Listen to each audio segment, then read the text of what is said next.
está. ¿Qué tal, Marcelo? ¿Cómo excitante, estás? Así nos sentamos Estoy todos. tranquilo. ¿Qué tal? ¿Cómo está? Bien. Nerviosos están los demás. ¿De qué lado vamos nosotros? De aquel lado, allá. Vas vos allá, me parece. Muy bien. Para que te dejes. ¿Cuándo sintieron que estaban ganando como ganaron?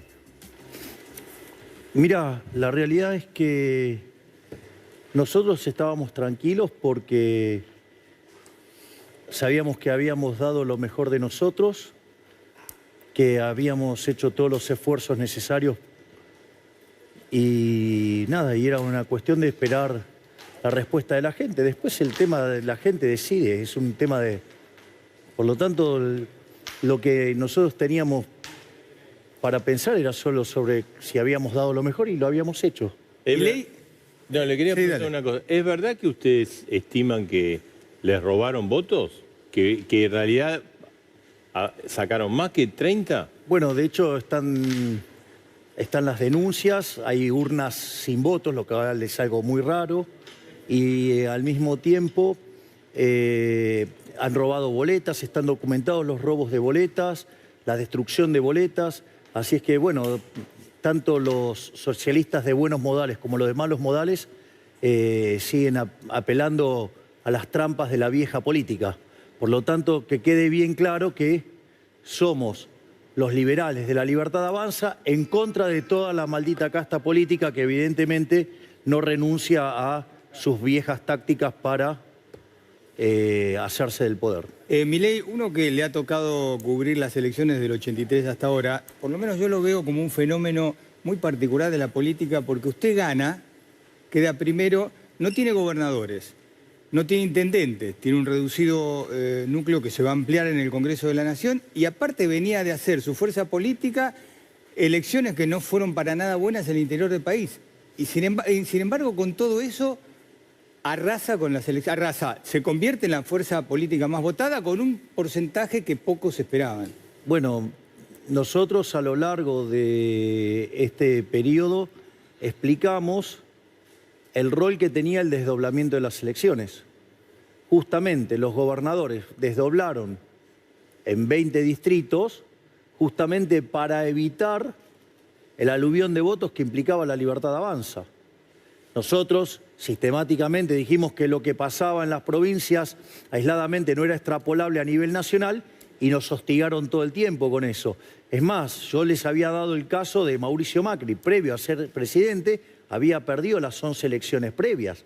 Entonces, uno lo explicó, lo intentó explicar, pero bueno, o sea, parece que no quisieron escuchar. Bueno, ahí está, digamos, el mapa hoy es 2/3 de la Argentina, es violeta. ¿Victoria se va a ocupar de 2 ministerios si usted gana? Efectivamente, la doctora Villarroel se va a ocupar del tema de seguridad interior y de defensa nacional. Ajá. Son temas muy importantes, requerimos de una persona capacitada y sobre todas las cosas con coraje. Es decir, no solo que es una excelente persona, que es brillante intelectualmente, sino que además es una persona con coraje.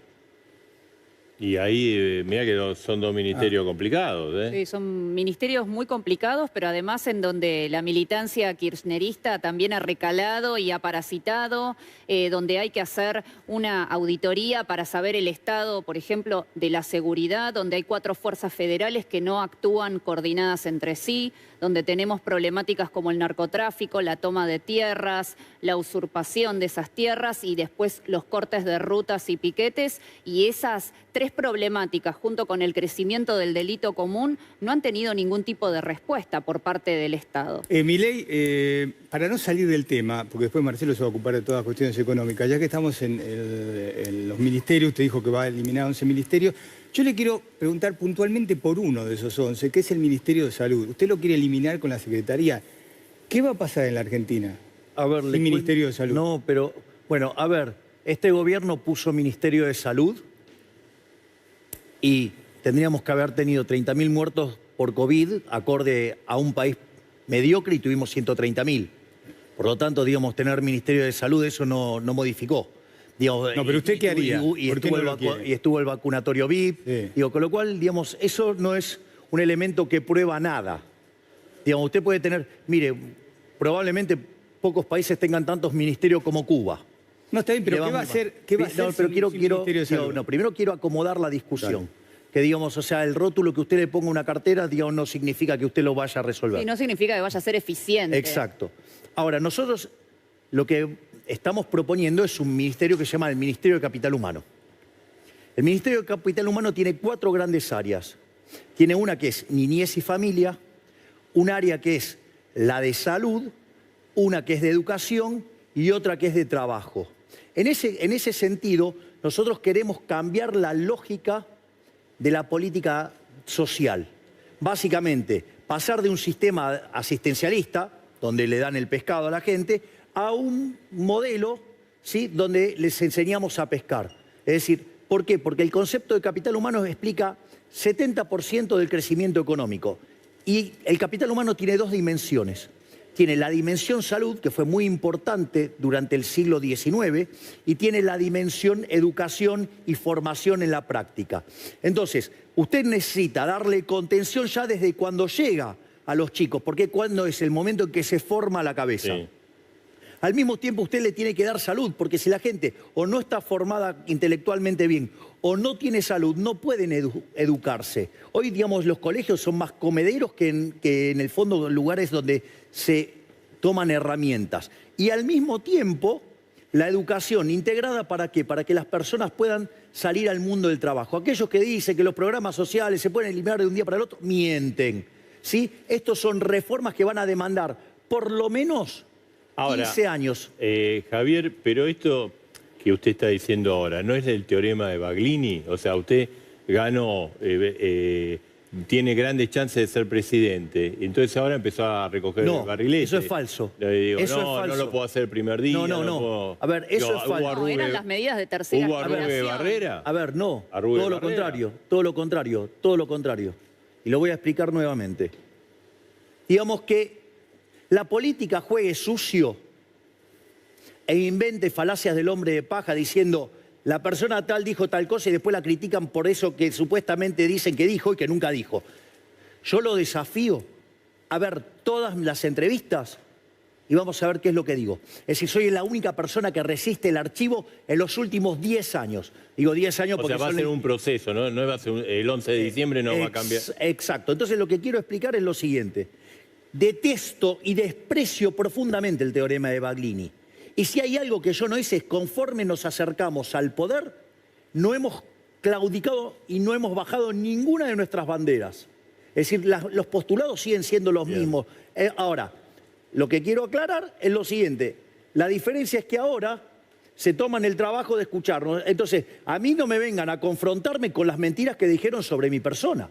Entonces, yo lo que propongo es, miren lo que vengo diciendo. Y estas cosas las dije siempre. Es más, desde Juntos por el Cambio, digamos, nos agredían cuando decíamos estas cosas diciéndonos que no éramos liberales, que éramos socialistas. Y en realidad nosotros en ese momento explicábamos desde la visión de Ayn Rand, la ética de la emergencia. Entonces, digo, esta respuesta nosotros, digamos, pero esto además está plasmado en documentos, ¿sí? Que después eso se materializó en la propuesta. Le quería preguntar, recién estuvo, no sé si desde escuchó a Patricia Burrich, le hicimos algo que esto, digamos, del domingo a anoche empezó a surgir. Se hablaba, versión, comentario, es decir, la posibilidad de un acuerdo entre Milei y no Patricia existe ese Burrich. acuerdo. No hay. No, ella dijo tampoco. No, claro. Pero Píparo dijo que quiere un acuerdo en la provincia de Buenos Aires con Grindetti. Es de su candidata a gobernador. Yo no escuché que Carolina haya dicho eso. Eso es otra mentira que impulsaron desde Juntos por el Cambio. Claro. No, Nosotros ¿y estamos por qué para... no? A ver, nosotros Porque estamos... veo que Macri, pero Macri tiene esa teoría de... A ver, digo, después si quiere hablamos de las charlas que puedo tener o no con el ingeniero Mauricio Macri. Sí. Vamos por partes. No hay ninguna forma de acuerdo, digamos, o sea, digamos, con Juntos por el Cambio. Nosotros estamos preparados para ir y hacerle el takeover a Kicillof en la provincia. Nosotros estamos para ganarle la provincia de Buenos Aires. Nosotros vamos a redoblar los esfuerzos para que el tamaño violeta del mapa argentino aumente, en especial en la provincia de Buenos Aires. Y si tanto estaban tan preocupados lo de Juntos por el Cambio, que se gana o se pierde por un voto, que se bajen ellos, que en el fondo sacaron menos votos. Porque también hay que marcar esto, porque acá lo que cuenta ahora son los votos de los niveles individuales, porque cada uno va, o sea, Massa va a tener que ir a buscar los votos de Grabois y Bullrich va a tener que ir a buscar los votos de Larreta, que tiene más afinidad con los votantes de Massa que con los de ella. Sí. Pero vamos a dejar bien en claro lo que dijo Carolina Píparo, porque le preguntan si... Puede ser que el Espere periodista haya puesto otra cosa que hacen regularmente, aviso. Espere que le cuento. Le preguntan, bueno, estamos abiertos a quien se sume, quien se quiera sumar. Dice, si Grindetti estuviera convencido de venir a defender las ideas de la libertad, de la libertad, por supuesto hay lugar para él. A ver, lo voy a poner en estos términos. Una cosa quiere decir que estemos abiertos a recibir gente, otra cosa es muy distinta es hacer una alianza. Es decir, si Grindetti cree que las ideas de la libertad son la correcta, que se baje y, digamos así, Carolina Píparo gana caminando la provincia de Buenos Aires y no se la regalamos al kirchnerismo, que era el argumento que recurrentemente utilizaban los fascistas de Juntos por el Cambio para atacarnos a nosotros. Javier, vio que lo está acusando a usted, bueno, a la fuerza, ¿no?, de este lío con el dólar. Dice, ganó Milei, está imprevisto y explotó todo. Y bien, bueno, eso también es algo que se dedica a promover Juntos por el Cambio y sus periodistas alineados. Sí, pero también en el mundo económico. Bueno, a ver, eso lo voy a explicar. Fue una sorpresa. Lo voy a poner al revés, vamos al revés. Sí. Pregunta, digamos, ¿yo estoy emitiendo pesos en el Banco Central? No. ¿Yo soy el culpable de la sequía? No. ¿Yo soy el culpable de lo que pasa en el mundo? ¿Yo soy el culpable del déficit fiscal? ¿Yo tengo culpas por el cepo? Ninguna de esas cosas, digamos, tiene que ver con nosotros. Por lo tanto, digamos, esto es un problema de gobierno que hace mal las cosas. Claro. A ver, o sea, esto explota porque la situación estaba ahí. A ver. Contenida. Exacto. A ver, Argentina tiene, en el plano monetario, tiene unos desequilibrios fenomenales. Tiene un desequilibrio sobrante de dinero peor que el que había previo al Rodrigazo en el 75. Y la relación de los pasivos remunerados en términos de base monetaria está peor que lo que era a inicio del 89, la previa a la hiper. Con lo cual, digamos, o sea, todo ese desastre no lo generé yo, lo generó este gobierno. Punto uno. Punto dos, además no corrige el déficit fiscal, con lo cual también, entonces hay un problema con la emisión monetaria pasada, la presente y la futura. Es decir, entonces lo que está pasando es que ese exceso de oferta de dinero se traduce en una pérdida de poder adquisitivo del peso. Es decir, todos los precios expresados en pesos suben. El dólar es un precio más de la economía. Y acá ahora está el elemento fundamental. Y en primer lugar, no hay ningún economista, ningún político más pro mercado que yo. No hay ninguno. Es decir, y eso en la oferta electoral está claro. Por lo tanto, digamos, el mercado no es que tiene un problema conmigo. El problema ahora, ¿sabe cómo se llama? La transición. ¿Por qué? Porque el oficialismo hizo una mala elección. No solo que hizo una mala elección, sino que además el candidato a presidente es el ministro de Economía que le da sustentabilidad política a la coalición de gobierno. Entonces, ese revés electoral hace que el ministro quede débil. Y entonces, de acá a diciembre, esto va a ser un tembladeral. ¿Tendría que renunciar Massa para dedicarse a la campaña? Yo creo que hasta eso podría ser muchísimo peor todavía. Porque eso le haría que la coalición de gobierno esté más débil políticamente y por lo tanto sea menos sostenible. Digo, la situación, la verdad es que estamos camino a la peor crisis de la historia, Claro, pero o sea, acá sería todavía peor. vamos a la elección del 22 con una turbulencia, esta turbulencia de estos días para usted. Sí, ¿sigue? digo, pero esto es absolutamente natural. Es absolutamente natural. Digo, está claro que, o sea, si, por ejemplo, llegamos nosotros al balotaje con Massa, digamos, le ganamos caminando. Veo que tenemos un QR que estamos preguntándole a la gente, ¿no? Que vote, quedó fórmula... Si hay un balotaje, ¿a usted con quién le gustaría ir al balotaje? Hay un dicho que dice, tené cuidado con lo que decías porque podría ser realidad. Usted dijo, a Massa le ganamos y a Bullrich. A Bullrich también, obvio. Si nosotros estamos arrancando de 30 y ella está arrancando de 17. Nosotros sacamos casi el doble de los votos. Si no hubieran robado votos, tanto el socialismo de buenos modales como el de malos modales, tenemos el doble de los votos. Es decir, una de las cosas que nosotros tenemos que hacer es mejorar el proceso de fiscalización, estamos para ganar en primera vuelta. Milei, le escuché decir a Victoria, y a usted también, de las distintas etapas, si llegan al gobierno, primera, segunda, tercera. Le escuché decir también que una segunda estaría la reforma previsional. Más allá de lo que va a ser la reforma, ¿qué haría usted con el PAMI y con la ANSES, concretamente, con esas dos estructuras? Bueno, en primer lugar, digamos, el PAMI, digo, usted lo tiene que eficientizar y tiene que crear mecanismos de competencia para que eso funcione mejor. Sí, sigue funcionando en su gobierno. Sí, obvio, digamos, sí, usted no, esas son reformas que son de largo aliento, usted no lo puede hacer de un día para el otro. Quiero ir por ¿El ANSES? A ver, pero el ANSES tiene que ver con el manejo de los jubilados. Entonces, ¿cómo mejora la situación de los jubilados? La reforma del sistema previsional es una reforma de segunda generación. Y voy a explicar por qué. La primera generación de reformas tiene la reforma del Estado, bajar el gasto público, bajar impuestos, eliminar regulaciones, una modernización del mercado laboral, una apertura unilateral de la economía y la reforma monetaria. En ese contexto usted genera una situación de muy alto crecimiento económico. Pero le van a pasar varias cosas. La primera es, hoy el mercado laboral está fijo en 6 millones de personas. Yendo a este sistema de seguro de desempleo, el mercado se amplía a 14 millones de personas. Esto no es trivial, porque ¿qué es lo que hace? Modifica la relación entre aportantes y beneficiarios, sí, que es la fórmula, es el elemento fundamental dentro de la lógica del sistema previsional. No solo eso, usted está generando un proceso de crecimiento, con lo cual además tiene ingresos futuros que usted va a poder adelantar llegado la situación. No solo eso, sino que además, en este contexto, dado el deterioro del salario en dólares, usted va a tener una situación donde la recomposición salarial que va a haber a la luz de una estabilización, eso lo que va a hacer es que los salarios sean más altos. Además, en un proceso de crecimiento usted va a tener más productividad y implica también salarios todavía más altos. Y cuando esos salarios son más altos, la gente decide trabajar más, con lo cual también aumenta la PEA. ¿Por qué le explico todo esto? Porque es muy importante la pregunta que me has hecho, Edgardo. Porque estos son todos los key value drivers que después permiten hacer la reforma previsional, pero sin vulnerar un solo derecho. Bien. Victoria, te quería preguntar, varios artistas y jóvenes artistas y muy famosos como Lali Espósito y otros también, lo criticaron a Milei, que tienen miedo de que gane Milei. Bueno, son las opiniones de ciudadanos, nosotros las respetamos como tales. Yo tendría más miedo de lo que está ocurriendo actualmente con este gobierno, en el cual más del 50% de la población está en situación de pobreza, donde te matan y te matan para robarte una botella de sidra, donde los jubilados no tienen ningún tipo de dignidad y comen un churrasco por semana en un país de semejante riqueza. Definitivamente a mí lo que me da miedo es la situación a la que nos está sometiendo tanto el oficialismo como la denominada oposición. Por lo tanto, creo que nosotros dos no respondemos por nada del pasado ni tenemos responsabilidad alguna en el desmadre de este país, y lo que estamos ofreciéndole a la población argentina es principalmente darle voz a un montón de ciudadanos que hasta el día de hoy no la tienen, y que por esa razón, y yendo un poco al tema del acuerdo o no con otras coaliciones, debo decirte que nosotros, si hay algo que vamos a hacer, es honrar el voto de los ciudadanos que apostaron por la fórmula Milei-Villarruel.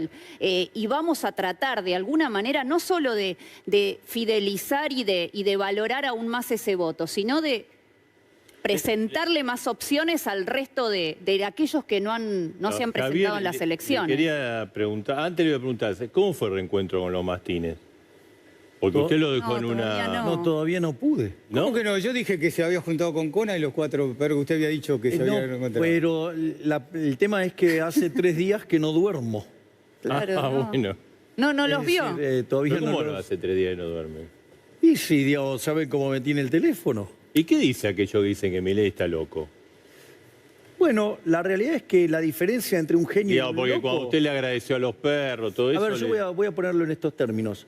La diferencia entre un genio y un loco, ¿sabe cuál es? El éxito. El 22 de octubre hablamos, si estoy loco o soy un genio. Está bien. Milei... ¿Hay muchos amigos ahora nuevos estos 3 días? Sí. Y números nuevos aparecen un montón. Sí, sí. Milei, yo le quiero hacer la pregunta, porque hoy fue el tema de la polémica del CONICET. Pero quiero ser sincero con usted, como siempre soy, que soy parte interesada, porque yo tengo un hijo científico que fue becario del CONICET, fue investigador del CONICET. El sector privado no da trabajo en la Argentina, se tuvo que ir del país y le hago... Y ojo que yo soy crítico... Y además es una preocupación de la comunidad científica. Exactamente, que lo critico. Pero además soy crítico del CONICET, porque tiene a los becarios de una manera trabajando realmente que no es buena, porque le paga poco salario y no hace aporte jubilatorio, con lo cual van a tener problemas el día que se jubilen. Dicho esto, para que sepa que hay una parte que me toca, porque yo quiero a los investigadores y al CONICET, ir al sector privado a mí me parece muy difícil, porque el sector privado no quiere investigar en la Argentina, investiga en el exterior. O investiga lo que quiere. O investigan poco, gracias, O Marcelo. investiga poco, o lo que quiere. Vamos por partes. El hecho de que las personas se vayan es parte de la tragedia argentina como consecuencia al lugar al que nos trajeron los mismos de siempre, ¿no? Sí. Porque, digamos, con lo mismo de siempre, una Argentina distinta es imposible. Digo, eso es lo que nosotros sostenemos. Y nos trajeron hasta acá. No hay oportunidad de trabajo. El sector privado, la cantidad de empleo del sector privado formal está clavado en 6 millones de personas. También, pero el tema de investigación es otra cosa, no les interesa. No, pero yo le quiero... pero de vuelta, ahora voy a contestar. Yo no es que no voy a contestar, estoy haciendo una pintura macro del problema que usted me está comentando, que su hijo se fue. Y estoy explicando por qué pasa. Ojo, yo defiendo al CONICET porque hizo grandes investigaciones y tiene grandes investigadores. Ahora vamos a ponerlo en estos términos. El CONICET hoy tiene 35.000 personas. La NASA tiene 17.000. Me parece que el CONICET no produce en línea con lo que produce la NASA. Punto uno. O sea, el tema de la productividad del CONICET es bastante cuestionable. En la NASA, digamos, me parece que producen un poquito más. No, y además no solamente se circunscribe a la investigación científica, porque también está la investigación sobre la película del Rey León o las letras de Ricardo Arjona. A ver, estoy hablando yo sé que a la gente en los parámetros de productividad los pone incómodo. La NASA tiene 17.000 personas, el CONICET 35. Claro, el doble la de productividad gente argentina es menor que la de Estados por Unidos eso, y la NASA. bien. ¿no? Digo, sí, pero hay que corregir bastante, ¿eh? Claro, Bien, pero empezar por vamos lo por partes. científico. Vamos por partes. Ese es otro punto. Dicho esto, nosotros el CONICET, tal como existe hoy, hay que cerrarlo. Como existe hoy, hay que cerrarlo. ¿Qué quiere decir? ¿Que no va a haber una secretaría, digamos, de estas características? Sí que la va a haber, pero se va a dedicar a ciencias duras. A ciencias duras. Y esto de ponerse a estudiar si la respuesta del WhatsApp, digamos, con 28 casos... Si el mesianismo de Star Wars... el Rey León, bueno... Pero investigan de todo, hay gente que investiga el desarrollo. Este país es un país que, digamos, la verdad, se va a hay inventos, por ejemplo, le conozco, bueno, usted no tiene problema porque tiene mucho pelo, pero hay un CONICET inventó, utilizando una planta de La Rioja, un mecanismo para que crezca el pelo. Bueno, está en la lucha contra el cáncer. Pero a ver, si fuera ese caso, digo, lo puede resolver el sector privado, lo podría haber hecho sin ningún tipo de problema, entonces. Digo, ¿o acaso eso no es algo que demanda el sector privado? No vamos a discutir esto porque no es, hay otros temas. Bueno, pero yo digo, no es así, entonces usted no va a tener investigadores en la Argentina. Lo que pasa es que el sector privado investiga donde ve algo de lucro, y por ahí hay que investigar otras cosas. Pero de vuelta. Es obligación del Estado investigar. ¿Quién le dijo que es obligación del Estado? No, a ver, Edgardo, por favor. Digo, lo único que le pido es que por favor no se altere al preguntarme. Lo haga de manera más tranquila. Estamos hablando tranquilo. Yo entiendo que puede estar involucrado emocionalmente con lo del hijo, pero eso no le da derecho a tratarme mal. No lo trate mal. No, digo, vamos a poner los puntos sobre la mesa. Está un poco con los periodistas y dice los corruptos, pero la gran mayoría, no sé, hay corrupción como puede haber en todos lados, pero la gran mayoría de los periodistas somos honestos, preguntamos, en nuestra tarea es quizás incomodar. Bueno, promuevan entonces la eliminación de la pauta, pónganse todos de acuerdo para que termine la pauta oficial y para que todos compitan lealmente. Yo no tengo problema. Digo, por eso, bueno, entonces apoyen la iniciativa de que haya libre competencia. No hay ningún problema. Porque digamos, ese subsidio hace que algunos, digamos, se conviertan en periodistas militantes. Oficial no quiere decir que sea corrupto. Bueno, digamos, pero rechácenlo, vamos. En todo caso, vamos, peleemos para que eso termine. ¿Sabe por qué? Porque lo emparenta con el kirchnerismo, se la agarra con el periodismo. No. Bueno, digamos, si ellos tienen periodistas militantes, pero hay periodistas, digamos, así como existe C5N, tienen un canal paralelo de Juntos por el Cambio que hace lo mismo. Milei, si llega al gobierno, ¿cuál va a ser su relación con el Papa, Francisco? ¿Que fue siempre no o tuvo algunos cortocircuitos? Bueno, lo respetaré como el jefe de la Iglesia Católica. Y a propósito, discúlpame, y a propósito de los recortes del gasto público, el Estado aporta a los cultos religiosos, a los colegios, exenciones impositivas, a los obispos. ¿Qué va a hacer con todo eso? En principio, todavía eso no se puede modificar. Vos tenés que hacer un montón de reformas antes para poder avanzar en eso. Incluso constitucional. O sea, eso, hay cosas que y nosotros no estamos por reformas constitucionales.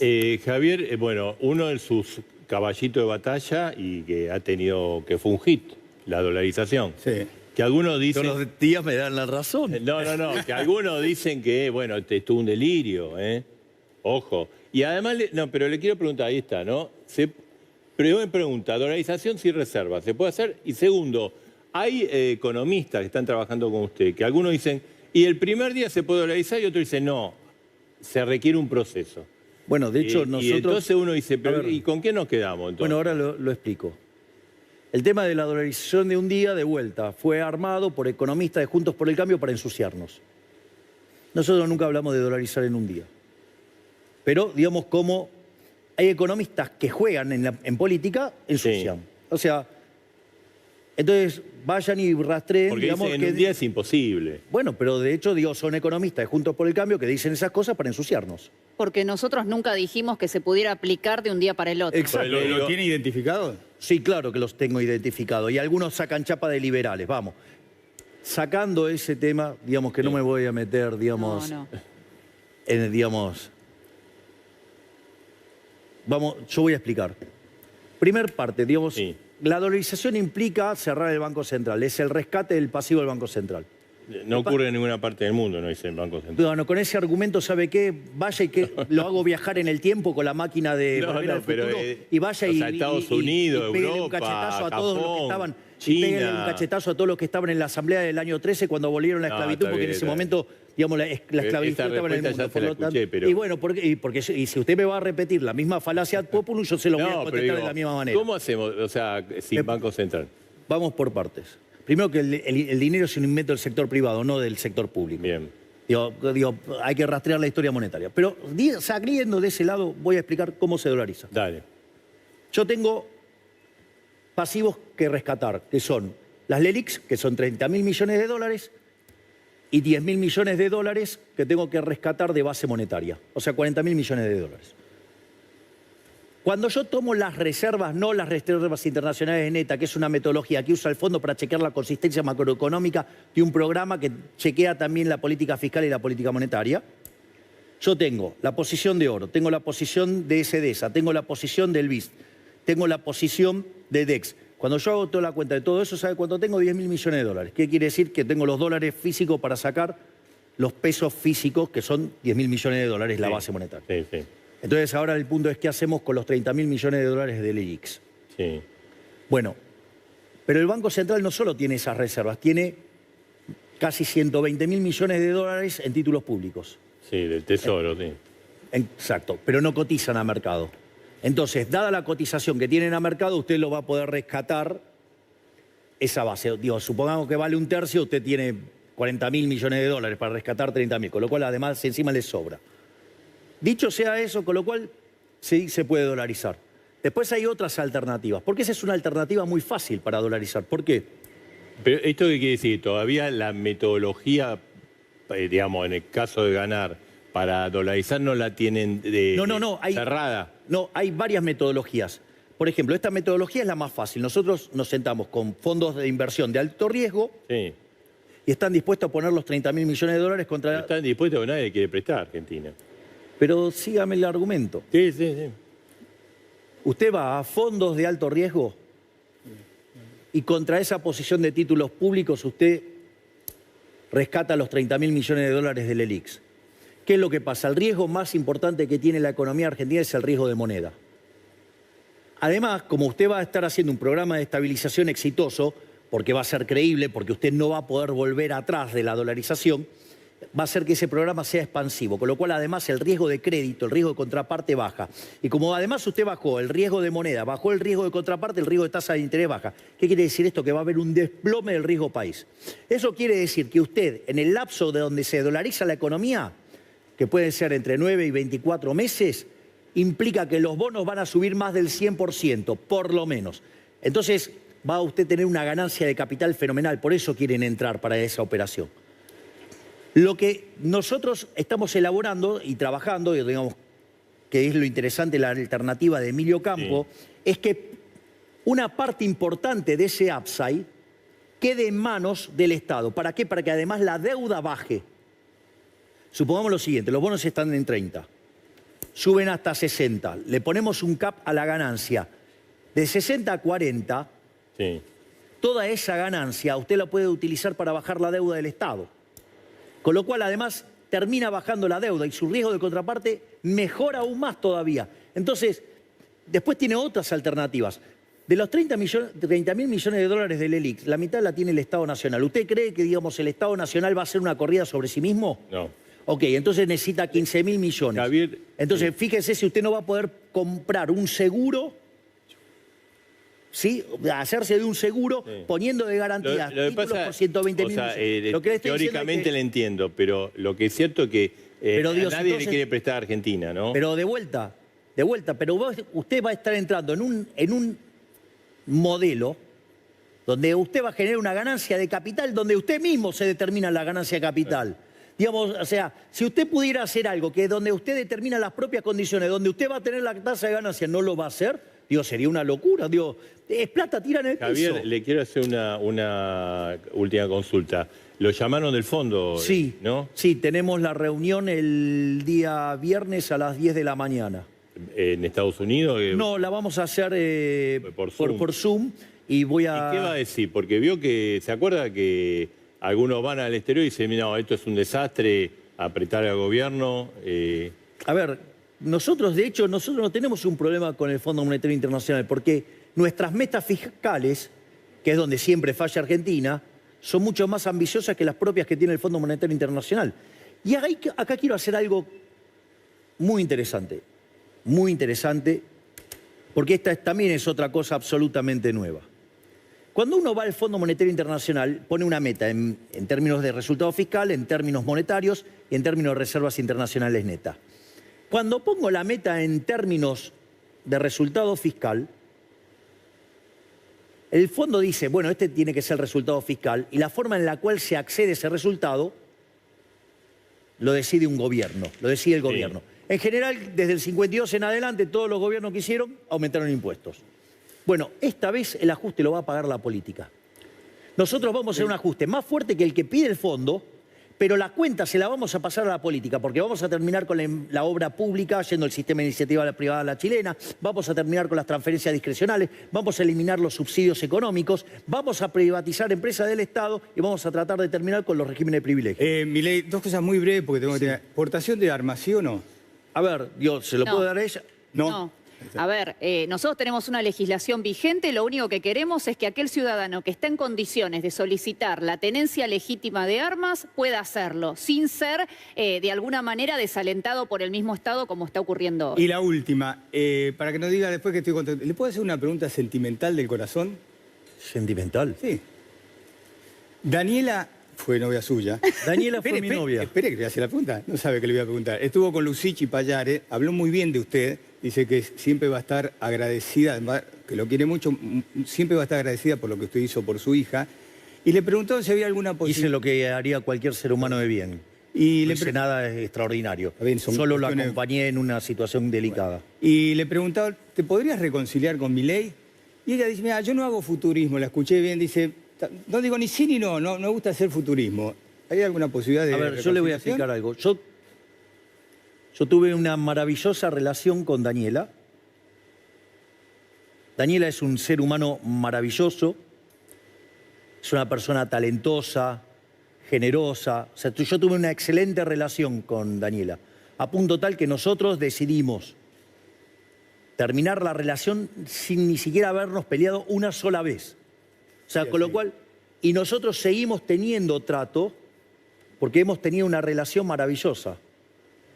O sea, el futuro, ¿quién sabe qué es el futuro? El 22 de octubre... Es el día de mi cumpleaños, ¿sabes? Ajá. ¿Y va a festejar o va a estar...? ¿Qué día? Voy a festejar, voy a festejar de todos modos. Tal cual. A ver, lo que quiero decir es, mire, yo le voy a decir algo. El tema es si festejamos con banda. El punto es el siguiente. Si nosotros logramos mejorar la fiscalización y si nosotros logramos ir a buscar a los desencantados que están enojados con el sistema, no tenga duda que en este momento usted está frente al futuro presidente de la Nación Argentina y la vicepresidente. Gracias, Javier Gracias. Miguel, gracias. Vamos a hacer una pausa, programa especial.